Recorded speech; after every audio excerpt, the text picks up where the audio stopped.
Gas Network presents sports for the culture. I'm here with the family. Bryce, XXV, Double I, Rome, D-Malo, Gruff Lion. T-Buggy, man. This is the greatest sports show on the planet. La Familia. Hope y'all ready for a ride. Can't wait to hear what you guys got to say.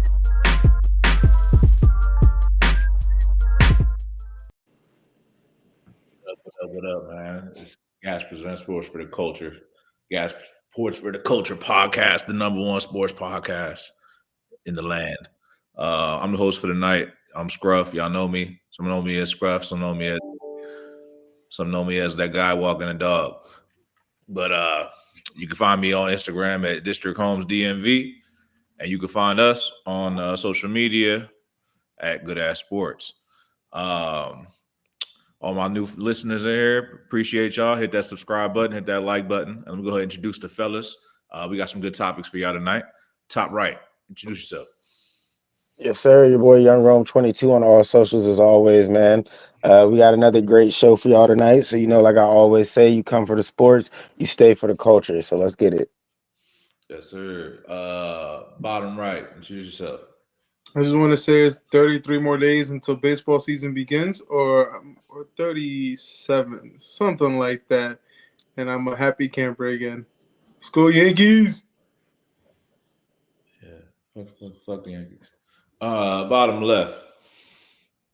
I'm happy you got something to look forward to, G. At Bryce XXV Double I, a.k.a. Mr. Big Leaguer, a.k.a. the good mister, a.k.a. my mama's favorite gas panelist, a.k.a. the banker. Although my bank ain't looking too nice right now, man.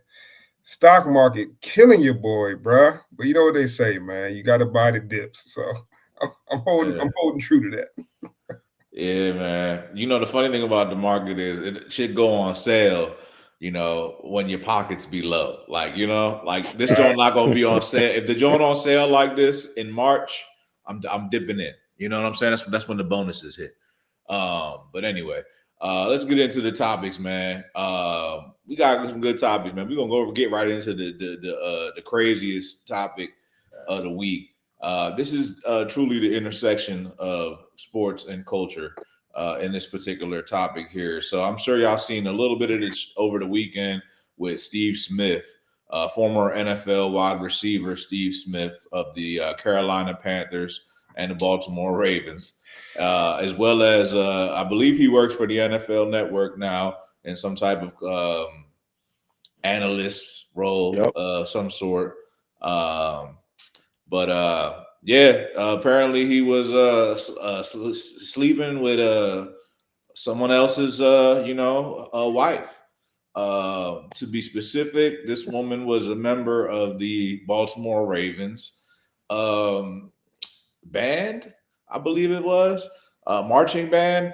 And as we would have it, I actually was at the game, and I remember this game. And Steve Smith led the band out one game. He had a marching joint on with the hat and everything, and it was a cool little moment, man. But I never imagined that moment would lead to this, which is where basically like text messages exchange between Steve Smith and this woman, and some very vulgar and crazy language, some freaknik language going down. She was going crazy in them texts, man. And Steve Smith was on some funny stuff on them joints too, man. But her husband crashed out, went on the Facebook page, man. It was it's like the definition of crashing out. But Steve Smith, man, crazy stuff, man. What are y'all thoughts about this whole situation? Like, this was just a lot. It's very entertaining over the weekend. And now that picture of Steve Smith going everywhere, that joint is everywhere. It's hilarious. Yeah. All right, but Bryce, man, what's your thoughts on this, man? Nasty work, man. Nasty work all around. First off, let's start with the crash out of 2025, man. Definitely the crash out of 2025 thus far. Your man hopping on Twitter, Facebook, crashing his wife's Facebook, somehow hacking into that junk to make her look and sound crazy, making himself look and sound crazy by just like admitting to this. Like, bro, you supposed to take that to the grave, handle your business in private, bro. You letting everybody know this, man. You're officially the laughing stock of Twitter 2025. Man, honestly, when I first saw it, I was like, this can't be real. And then I saw the little video. My man said, I'm sorry. I said, oh yeah, this shit is real. That was one of those sorries where it was like you could tell Steve Smith kind of meant that sorry, bro. That's all he could muster up the courage to say in that moment. Insanity all around, man. The fact that Shorty was on the band, bro. It's like at one time at band camp, vibes. Yeah, man. Wild all around, man. I don't really know what to think about this. Before the show, when we were doing the the pre-show, kind of talking out how we were gonna what the topics were gonna be.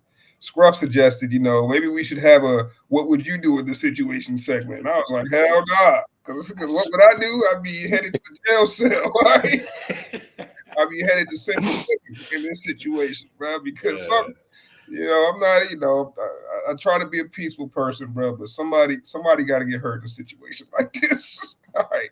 And it's not gonna be a woman. It would have had to be Steve Smith, bro. I would have had to turn into what's my man that got the United Healthcare dude, Luigi Malcolm. I would have had to turn into Luigi, bro. No cap. Something would have had to go down, but it's insane, man. And it also goes to show you like the sickness that is social media, bro. Because like, why on earth would anybody want this information out about themselves or they child's mother, right? It's just kind of insane, man. You're not only hurting the mom like you intended to, but you eventually probably hurting the child. So it's crazy all around, man. Yeah, I do wonder about this, but go ahead, Ron. The art of crashing out is something to be admired here in the year 2025. Bryce, you said that might be the crash out of 2025. I think it's nominated, but I think there's the Montoya Por Favor is going to give it a run for his money, because we have seen some top tier crash outs this year, and it's only February. But this Steve Smith one, man, this is definitely one for the books. The text messages were wild, talking about rearranging things that don't need to be rearranged. You know what I'm saying? And to it's one thing to go through the situation. There's lots of dudes who have had their girlfriend, wife, whatever, get sniped out, so to speak, by a ball player. It happens. It happens in the world kind of often. What you don't need to do though, fellas, if this ever happens to you, if you do find yourself in this situation, don't go to social media. Don't make a bad situation worse. There is nothing that putting this on social media is going to do to help you or your situation. It's honestly as bad as it can be already. Now you're just telling people, hey, everybody laugh at me, kick me while I'm down, because that's all this is going to do. To me, this is no better than Buddy running down the beach, screaming Montoya or whatever the hell the name was. Like it's just as ridiculous. Top crash out of 2025, top L of 2025. And if I'm Steve Smith, but Bryce said I might be going to central booking if it was the other way around. If I'm Steve Smith, I still might be going to central booking, because it's not my fault your freaky band wife wanted to get with a ball player, an ex-ball player. That's not that. What did Steve Smith do wrong in this situation? I mean, he's technically married too, but that's another. You know what I'm saying? Outside of that, you don't need to come at Steve Smith because your little freaky band wife wanted to step out the situation. Maybe you should have been banging the drum a little harder. You know what I mean? That's a fact, Ron. You gotta have the energy for the wife only, man. You know what I'm saying? I guess what I'm saying is if I'm gonna crash out, I need to make sure I crash out all the way. You know what I'm saying? But I'm with you, dog. Like I couldn't imagine ever being in a situation like that. But you gotta check. It's really not Steve Smith's fault, man. He just took an opportunity that was given to him. Yeah, I do feel like this guy he hopped on the loose ball, hopped on the phone.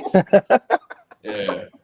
No, I feel like this guy misplayed his leverage though. Because if I was him, you know what? You fuck my wife, cool. But now I'm about to fuck you. Pause. In the sense, I know it's crazy. In the sense that like I'm gonna hit you where it hurts the most, Steve Smith.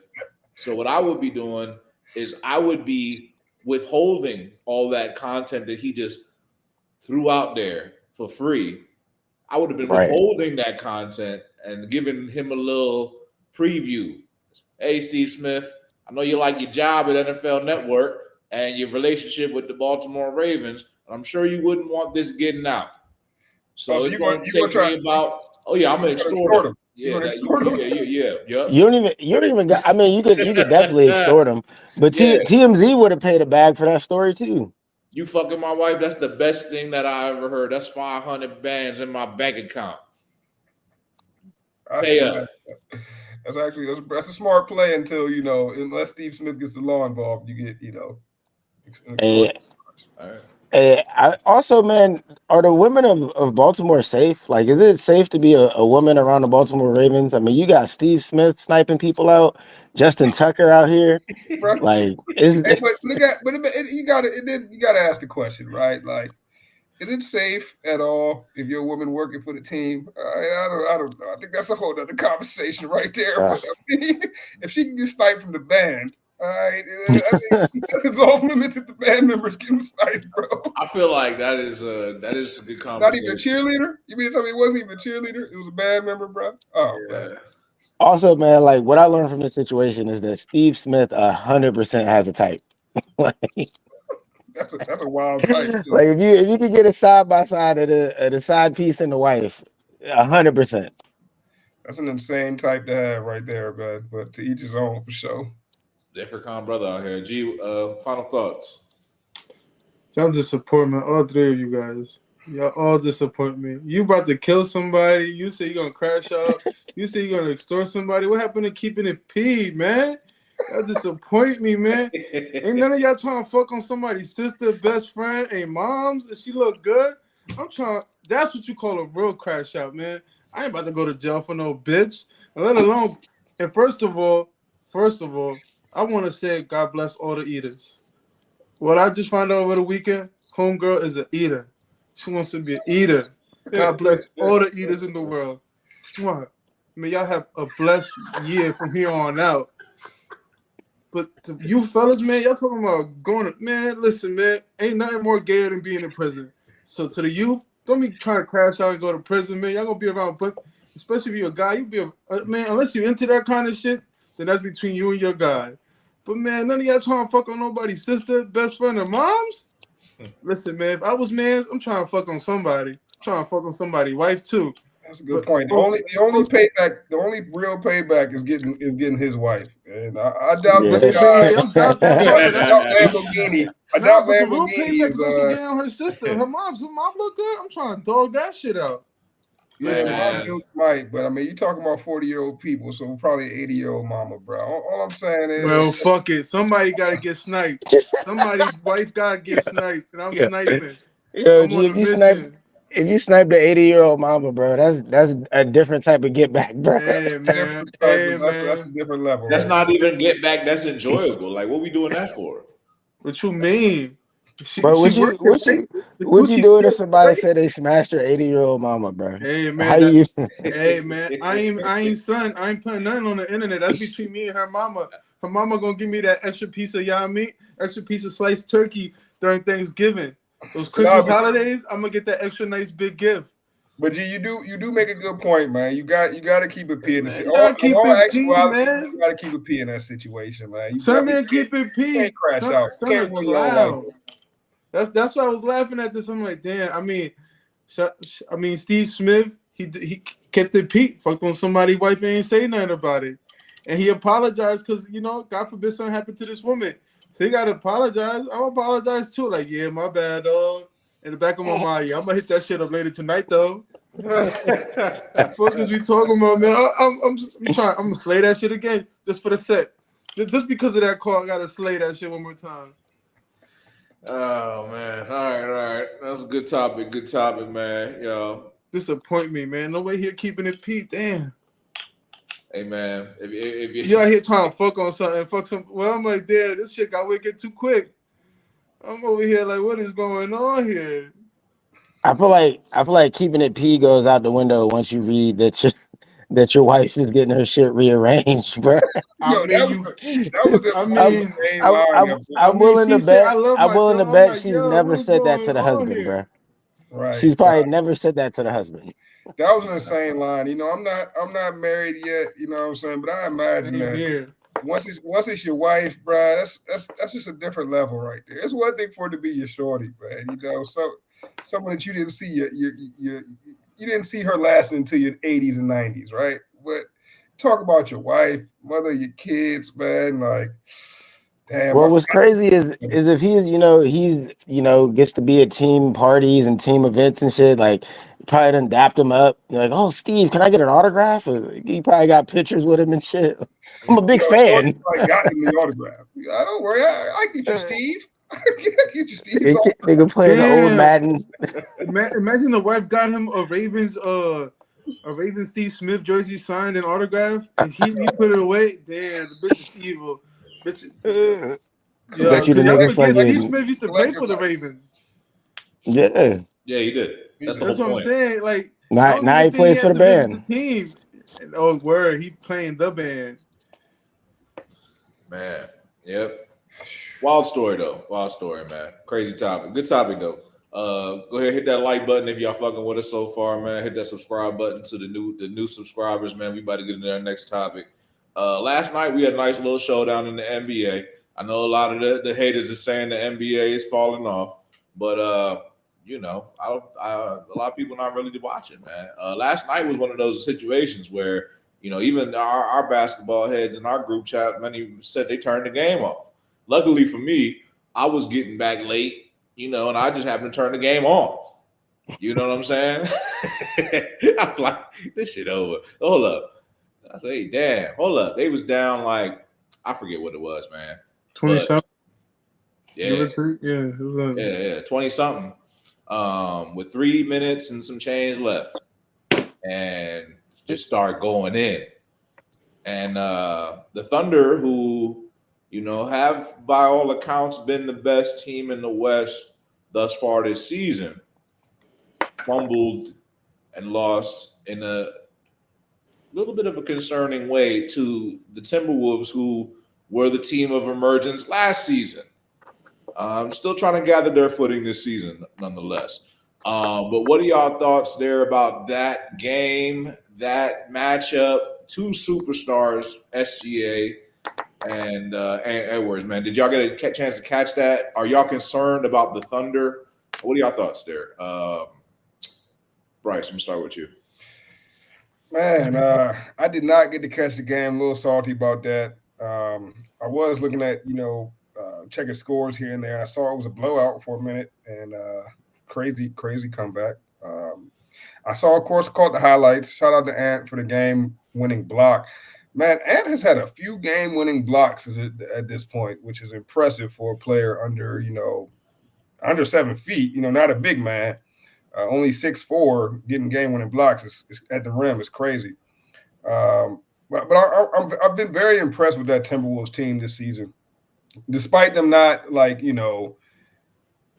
despite them having to figure it out a bit since Cat's left. I've been impressed with the other guys that have stepped up in Cat's absence. Right, obviously we know Ant Edwards is the star of that team, but Jaden McDaniels had a big game yesterday, and it really looks like he's taking that next step. And another player I've been really impressed with is Nas Reed, man. Looking like Nas Reed might end up leaving that team by the end of the season. He may opt out of his contract.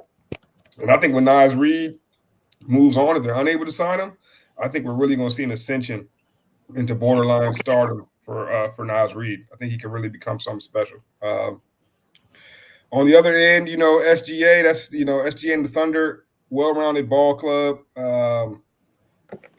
I wonder if they're going to be able to take this next step, though, right? I mean, last year they kind of led the Western Conference for a good amount of it, but I never really pictured them as a team that could win it all. And I wonder if they're ready to take that next step and really grow as a team and be ready to win everything. I thought the post-game comments from the Timberwolves head coach was interesting. He was talking about how the Thunder foul a lot, but you can't even barely breathe on SGA without them calling a foul. So it's interesting that SGA has earned that level of whistle at this stage of his career from the refs. I think that's something to keep an eye on, especially considering the Timberwolves coach made the comment about it. But these are two teams I do expect to be in the postseason making noise. Timberwolves, bit of a disappointing record this year, but I've still been impressed from what I've seen on the floor.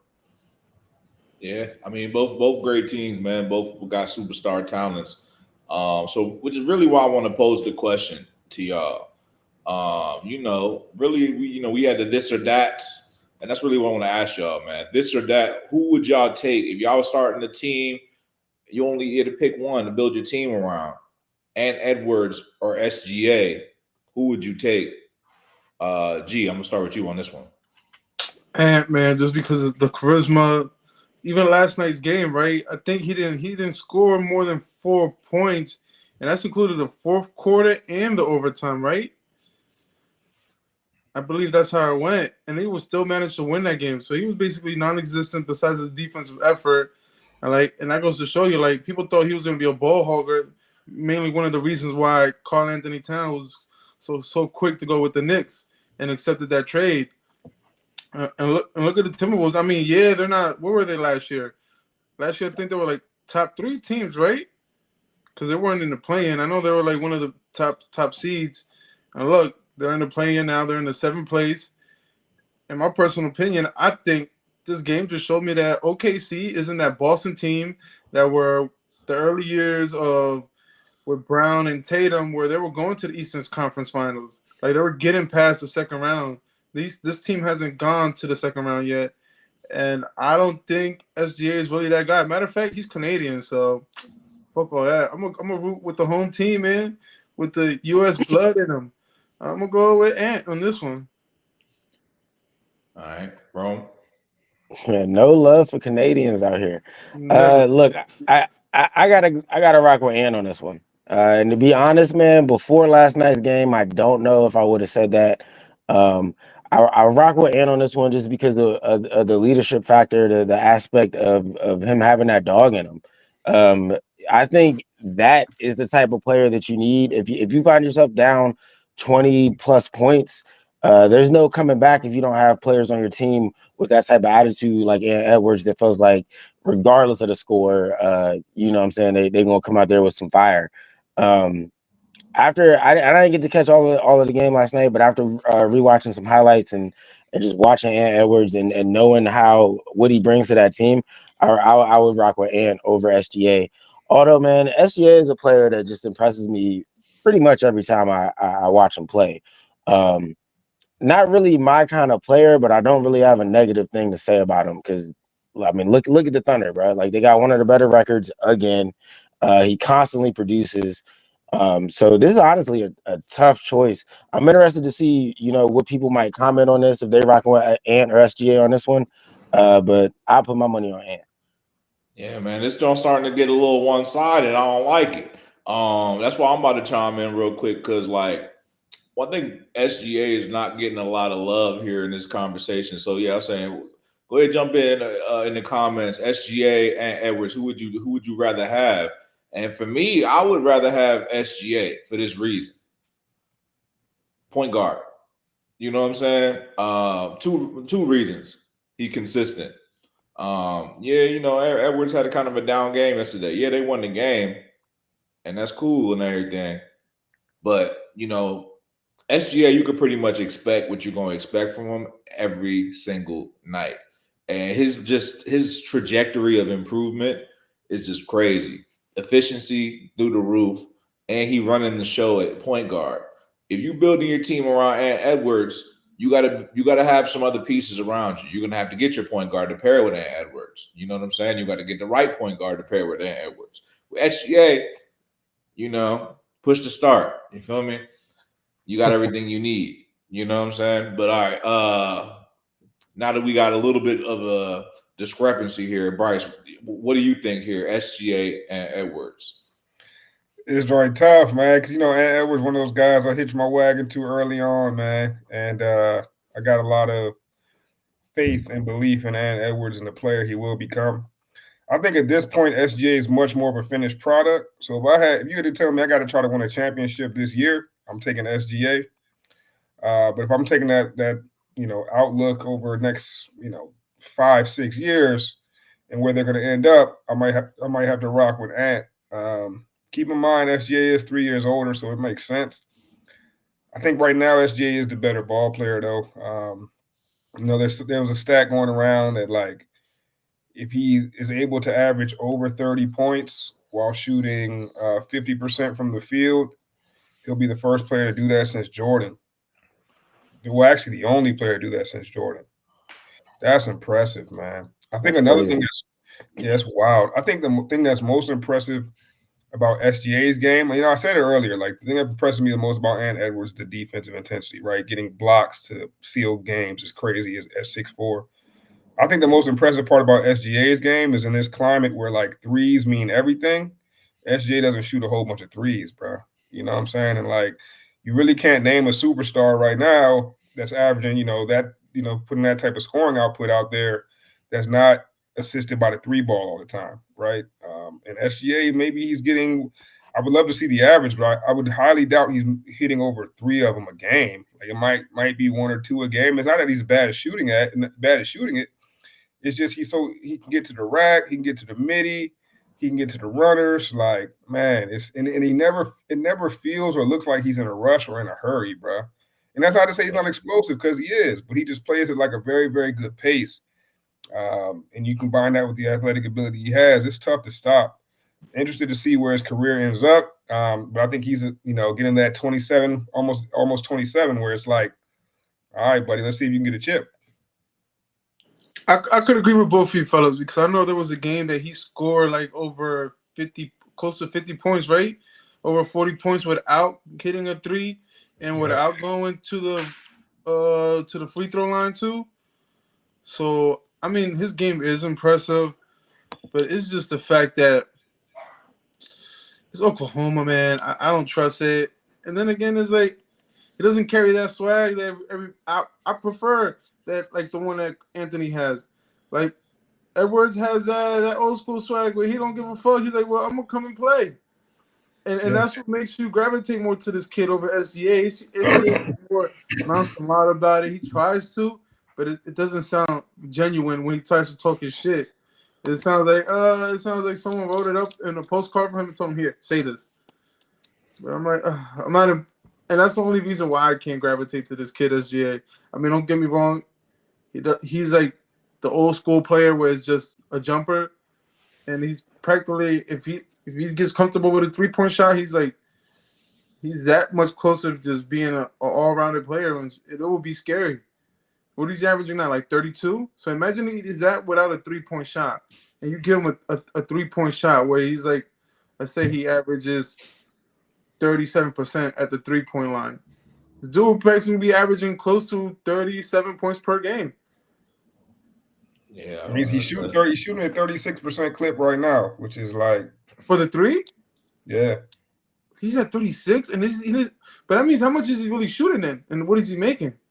He's not averaging a whole bunch of them. Let's see. It's not that he can't shoot them. He's only making 2 a game, so it's not like So he probably what is he shooting, like 5 maybe a game?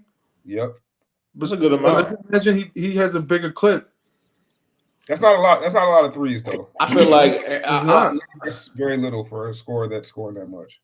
I feel like let people play their game, man. You know what I'm saying? Try and crunch out more threes. Let my man play the game. He taking them shots for a reason, bro. He getting those buckets for a reason, bro. Because he's not doing what everyone else is doing.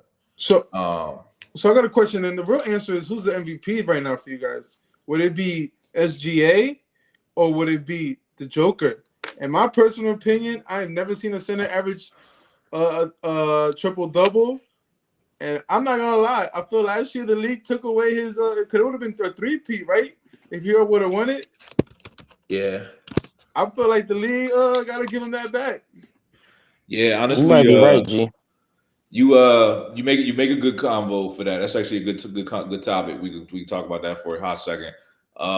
Me personally, I feel like SGA had it in the lead for a good while, but I feel like Joker is gaining on him very quickly. So I'm kind of leaning towards Joker when it's all said and done. but right now SGA's got the lead to me by like a hair. Bryce, what you think about this one? I gotta go with SGA, bro. I mean, his team got 46 wins, right? What's that? What pace does that put him on? He's still not. They're still not the better team. Cleveland still has a better winning. By what, a game? I think by 2, if I'm not mistaken. Yep, by 2.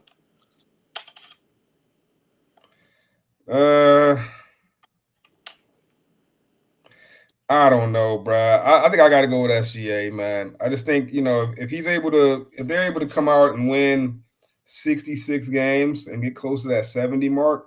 I can't remember the last team that we seen get to 70 wins. Was it the Heat? Did the Heat get to that? I don't even think they got to 70. But if they get to 66 wins, bro, and SGA is averaging over 30, over 50% from the field, and they're on a 66 win game pace, right now. What if I told you, right, that Jokic is 3rd in percentage in 3-point making right now? I like Jokic, man. And I think he deserved all the ones he got. Honestly, I thought last year SGA should have been the one that got it. Personally, I thought he got robbed last season. So I'm not gonna he's having a better year this year, and they're winning more, and he is the catalyst, right? I'm gonna go with SGA. I feel you. I just feel the odds right now for Joker just worth taking a look at. That's all I'm saying. Rome. Hey man, to me this looks a lot like the MVP race in the NFL. I think SGA is having an MVP season. I think much like Lamar Jackson, I think it shouldn't really be questioned, but somehow, some way, Joker, to your point, Scruff is right there. I think if I had a vote, I would probably give it to SGA. Looking at the record, looking at the numbers, but I think when it's all said and done, man, I would not be surprised if Joker steals this one from SGA. Same here, man. He's ranked 3 in all 3 categories in points, rebound, and assists. A center. That's why it's like so crazy for real, and that's kind of why it's like, yeah, it's really unheard of what he's doing, and like we could talk legacy another time, but like, bro, and not even just that, even in steals, he's top 3.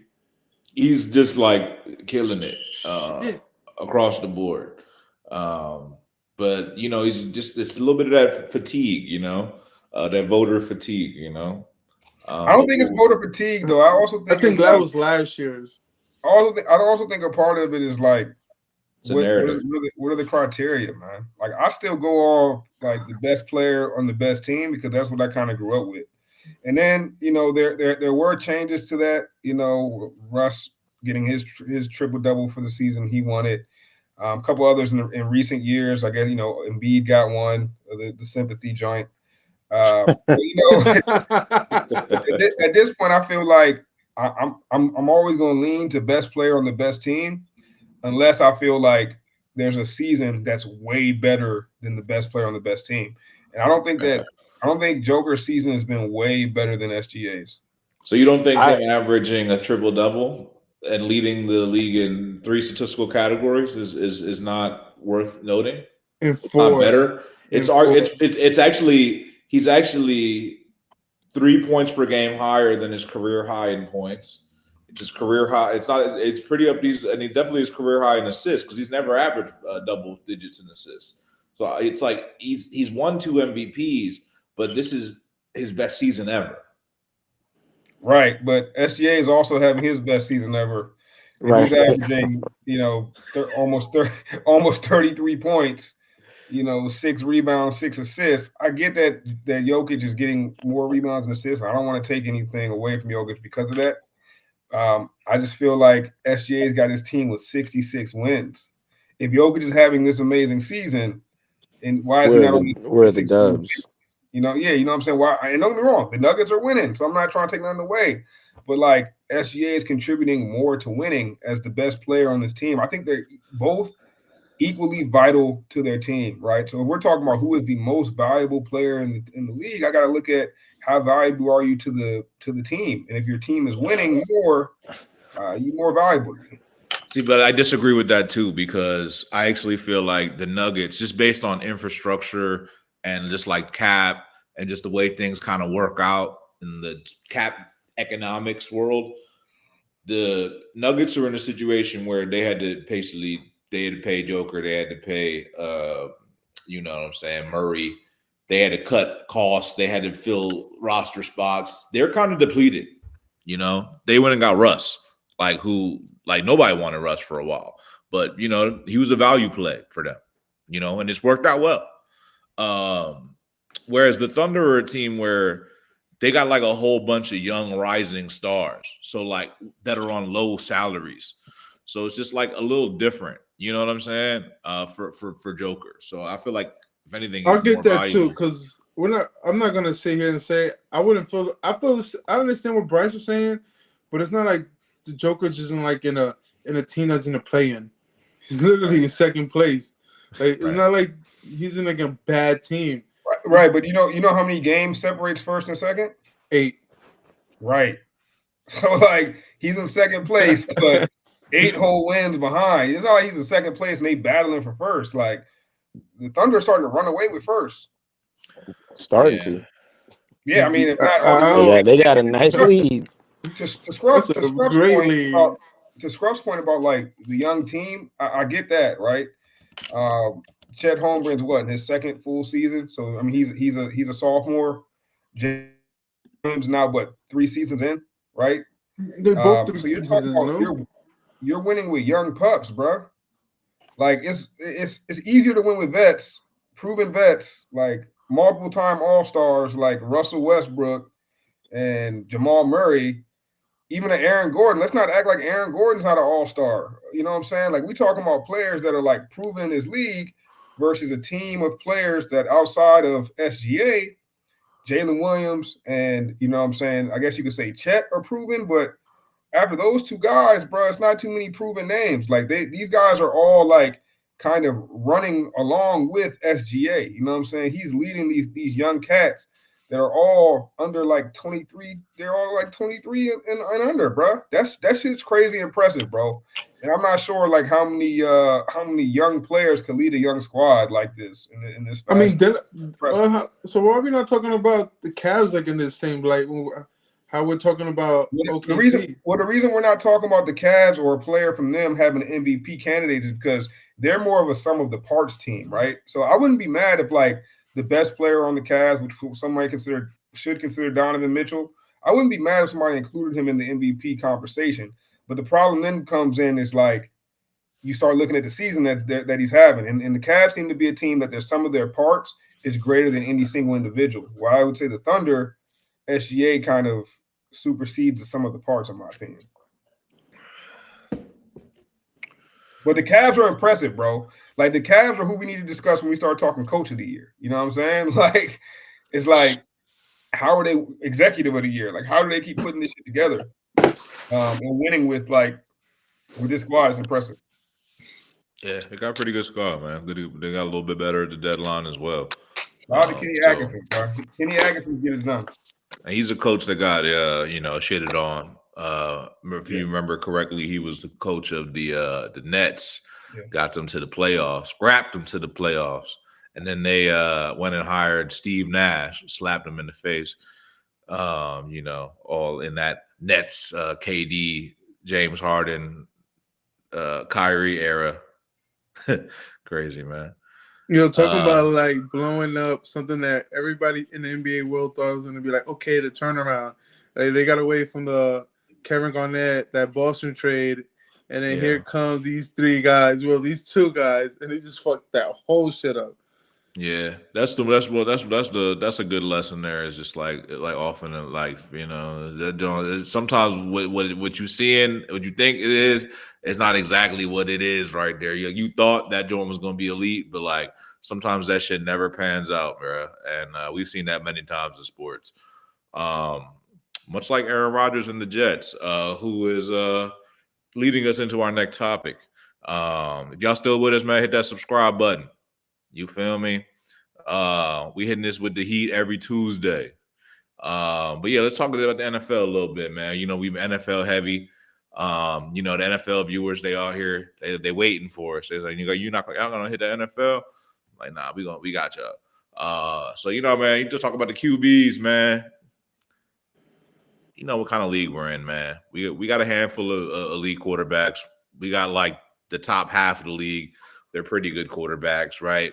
But if we're being honest, like there's like probably like 8 teams right now, maybe more, that they're looking to make a change at quarterback, or they don't know what they're doing at quarterback or whatever. And then there's a number of quarterbacks that are expected to be on the market. Just to name a few, Aaron Rodgers, Matt Stafford's a free agent. Excuse me. Sam Darnold is a free agent. Matt Stafford's name's been coming up in trade talks. Justin Fields is a free agent. Russell Wilson is a free agent. There may be some others. If I'm forgetting them, you know, feel free. With this QBs out here, man, like which one of those QBs, if you're a team looking for a QB, would you go and get? Or, you know, would you not? If better off going off and try to get something in the draft, right? Bryce, I'm gonna start with you on this one. Man, this is a tough one, bro. I hate to lean this way, man, because I feel like he's probably not the best option. But the first person that comes to mind is, well, I guess they would have to release him, right? But I do anticipate them releasing him, and that's Kirk Cousins. I don't think he lasts on the on the Falcons at this point, bro. Just because like they've kind of chose their direction with Penix. It's tough though, bro. It's tough. I guess I like Justin Fields, bro. You know, I am a Justin Fields fan, but do I feel like he could really get it done? Not totally sure. I think another guy that's a bit underrated would be my man Jameis. You know, I feel like Jameis never really got his shot. Oh yeah. But there's really no go-to guy, I think, in this quarterback class that I would say you got to have this guy. I think if you really need a quarterback, your best bet is to try to trade. But since the cast is what it is, man, I would probably lean Kirk Cousins if he does get cut, or Jameis Winston. I'll probably even go Jameis Winston before I went with Justin Fields. Is Russell Wilson a free agent? Just I to name a believe few so. others, yeah, Russell Wilson's a free agent. Daniel Okay, Jones is also a free agent. my bad. I gotta go Russ. My bad. I gotta go Russ. Wow. I gotta go Russell Wilson. And Aaron Rodgers hasn't been technically released yet, so I can't Yes, go him. but he is gonna be. Yeah, they I said can they cutting I him. can assume Aaron Rodgers and Kirk Cousins. Yeah, you can assume Yeah. Rodgers and Cousins. Well, and my I'm willing bad. to give you. I'm willing to say Stafford if you want, but Atlanta said that Stafford they is kind of weren't like going to move on from yeah, Kirk, but it's like that's an probably asterisk. All right. that's probably a Stafford will be one. smokescreen. Stafford will be one if he is available. Rodgers will be 2 if available. Wilson 3. Those guys I wasn't sure about the first 2. Wilson 3, and then after that, give me Jameis and Fields. But I want to believe in Fields, man. But it's just something about the performance last year just doesn't allow me to, bro. Because I feel like if he was good enough, he would have beat out Russ. You know what I'm saying? So Yeah, I think Matt Stafford's the ultimate prize in the quarterback sweepstakes this season. yeah, I agree. But I also agree that if the Rams decide to move on from Stafford, yes, Stafford is a good grab. It's going to cost you some compensation. Whoever the Rams choose to replace Stafford with is the correct answer, in my opinion. Whether that's Aaron Rodgers, whether that's Justin Fields, whoever it is, because it would have been a smart decision. most likely. And like I think they could get the most out of a guy like Justin Fields. But so my answer would be Justin Fields from the upside perspective. Part of me still wants to believe in the 1 year rental ability of Aaron Rodgers, but like it's just like that one, it's like the toxic relationship. You just know it's never going to work out. You see nothing but chaos from it, and you're like, yeah, this time might be the time it's going to work out. Nah, so that's not a good idea. You got to go with the upside of Justin Fields here. So I think to me that's the guy. But Wait, what do you think? are we all selling on Sam Darnold? He's not even anybody's like. I didn't even include him or even think about it. I think Minnesota's going to hang on to him. I don't know what's going on with Sam. He's a free Darnold. agent though, right? He's a free agent. Yeah, he is a free agent, but I think Minnesota's this going to got the way to hold conversation. on to him. He's in this conversation, but no one's really talked about him. So I mean, we're talking about old guys and guys that were backups.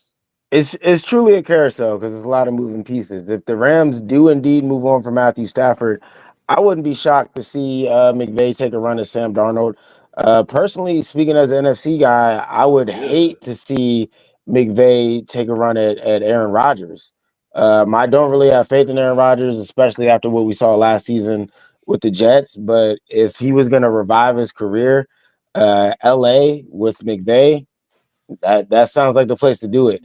So it's not exactly what I want to see as an NFC guy. Me and Scruff were talking about the best QBs in the NFC at one point, and it's looking like it's Jalen Hurts and Jaden Daniels undisputedly. So I don't need Aaron Rodgers trying to revive his career in my conference right now. But of the main free agents, I think there isn't really a lock, right? There isn't a guy where you say, oh, if we get this guy, we're changing our franchise around. I think you would look for that guy in the draft, which there's maybe one or two of those guys in this year's draft. We'll talk about that at a later date. But there's not many QBs available in the year 2025. If you don't already have your guy and you're looking, you're gonna still be looking most likely in 2026. So I would say you get the guy that fits, right? It's like shoe shopping or something, or trying to find the right dress outfit. Like you got to find what fits you the best. It may not be everybody's cup of tea. Everybody may not be able to rock this fit, but if this fit works for you, then that's what you got to do. So that's how you got to look at the free agency for QB this year. Yeah, I will add this in. It's a little wrinkle into this conversation. If you're a team like the Pittsburgh Steelers, for example, and you feel like you're a quarterback away, you go get Sam Darnold. I mean, Matt Stafford. My bad. They white guys. Like they're very similar. Similar syllables in their names. You go and get a Matt Stafford. You know what I'm saying? Because you put Matt Stafford on that Pittsburgh team. Now you're talking Super Bowl for real. You know what I'm saying? Like for real. Maybe. But like if you're like the Giants, like why would you go get Stafford? Like you know what I'm saying? Like why would you do that? You're gonna give up draft pick compensation to go get a guy so he can be on a abysmal team. Like why would you do that? But yeah, I think Stafford is the best option out there if you're gonna go get him. But like to give up the compensation, you gotta be like, in that I'm about to push all my chips to the middle type vibes. You know what I'm saying? Raiders would make sense too. Well, no, not really. Take that back. G man, what's your thoughts here on this quarterback market? What are the Giants going to do? That's what I was about to say. Who you think the Giants should get out of these guys? You guys need a quarterback.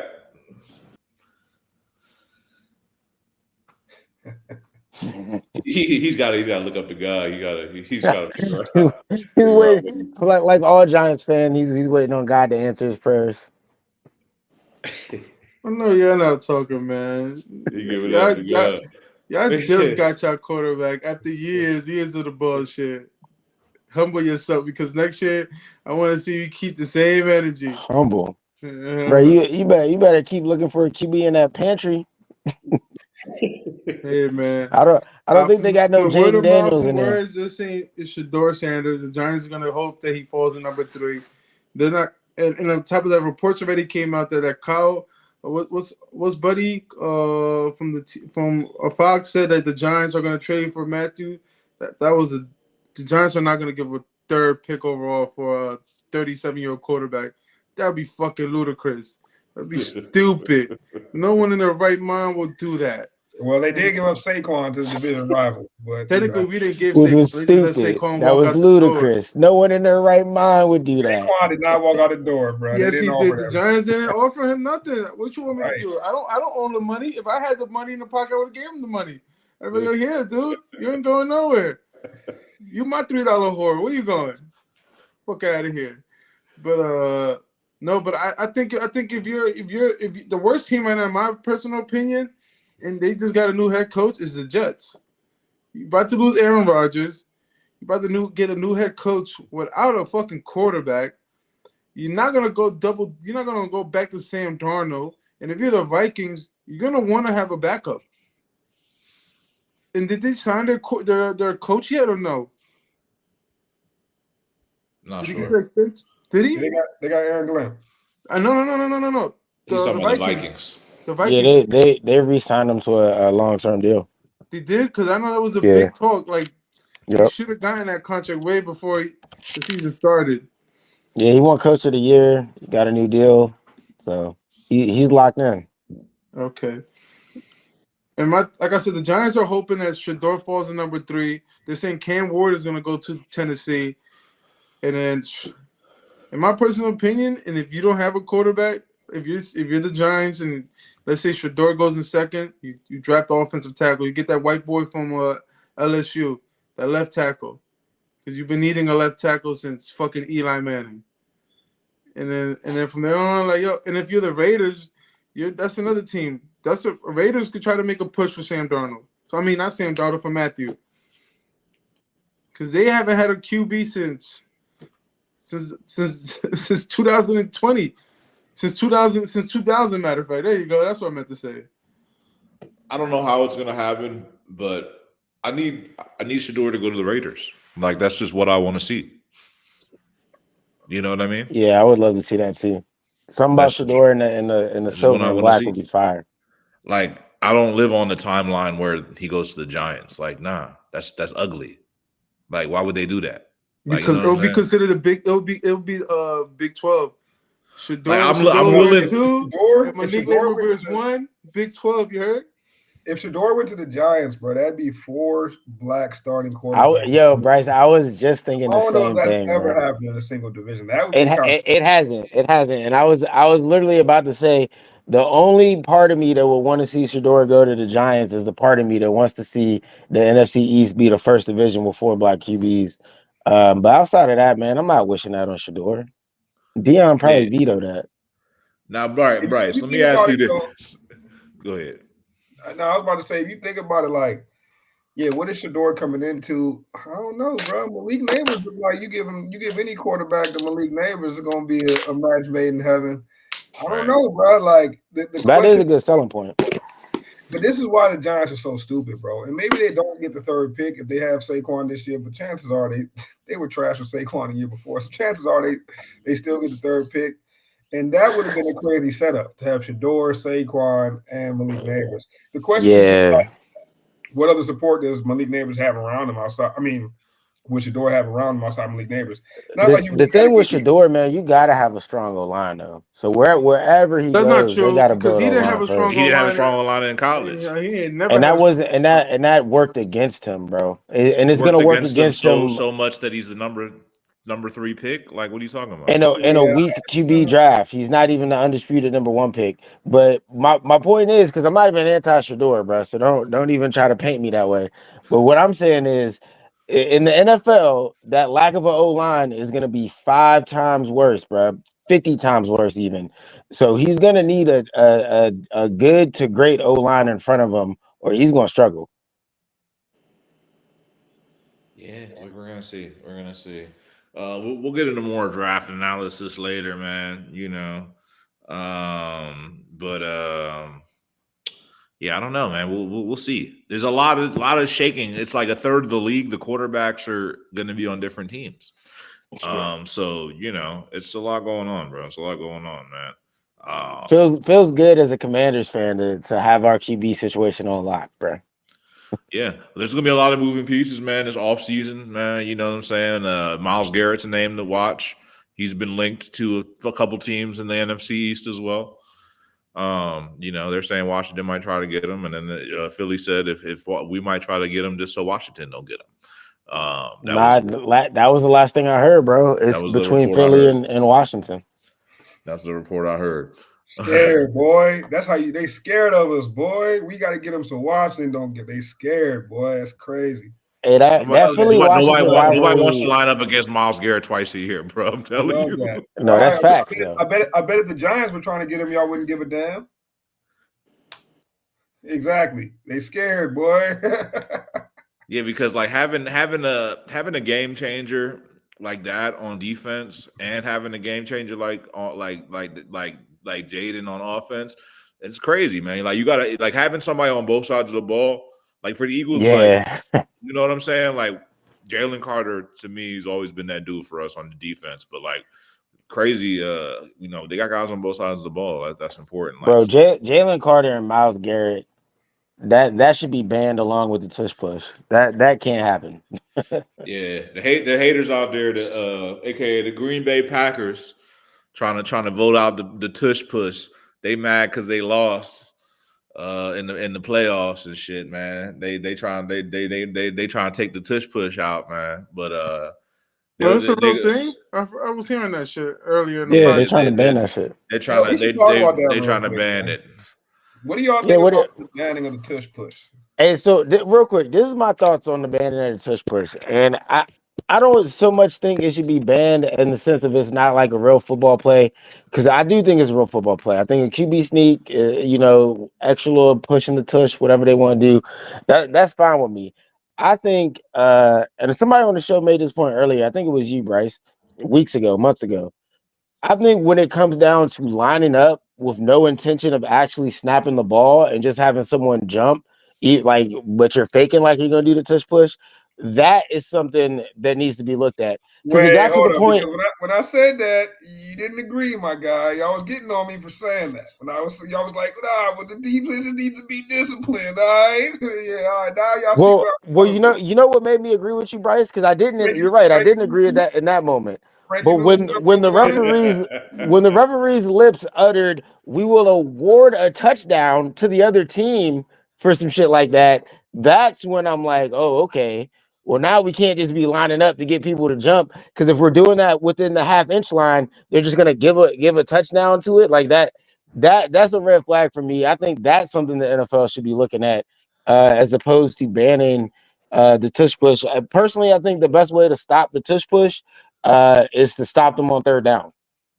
That's how you do that. I agree with that, and I appreciate you bringing up that point I made a few weeks back, maybe a month now, because I thought at the time it was valid, and everybody on the show shot me down that day, but I just felt like there should be a punishment for if you're not successful at making someone jump, because you're just wasting my time.